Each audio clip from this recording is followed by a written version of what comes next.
Welcome to Data Studio NCAA Operational Training.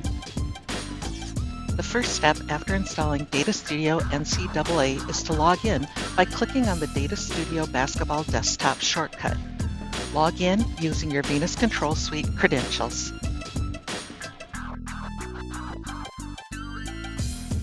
Clicking the Home icon in the menu starts loading information. If there's no data, it will look blank like this.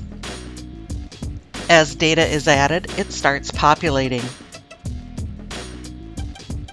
This is what it looks like when you log in and there is available data. Data fields are populated based on information provided by the feed provider.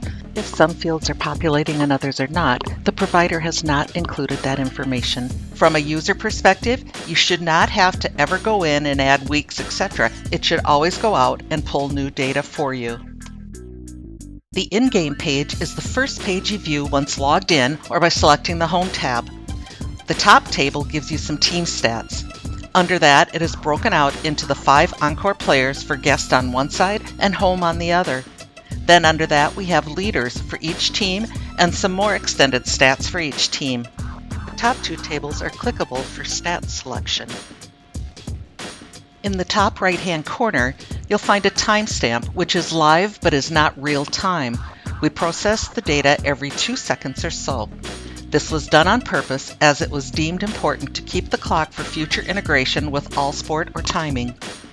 You get to see your stats before you send them out. See them live and compare them. You can select players from different teams, compare 1-to-1 or 3-to-3. And at the bottom of the page, you'll find a send button that will send stats through the system to the players. It does not trigger a presentation to be played.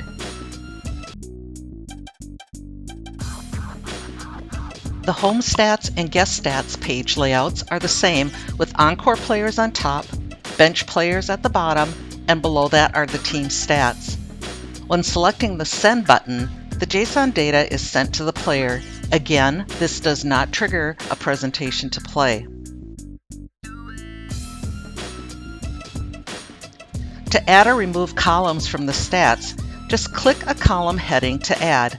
Click again to deselect and remove that column from the player stats send area. Another notable, player and team stats do not override each other like they do today in other programs if you make multiple requests on a single stat port. Here they are separate entities. They will, however, override if you select player stats on 2 different tabs.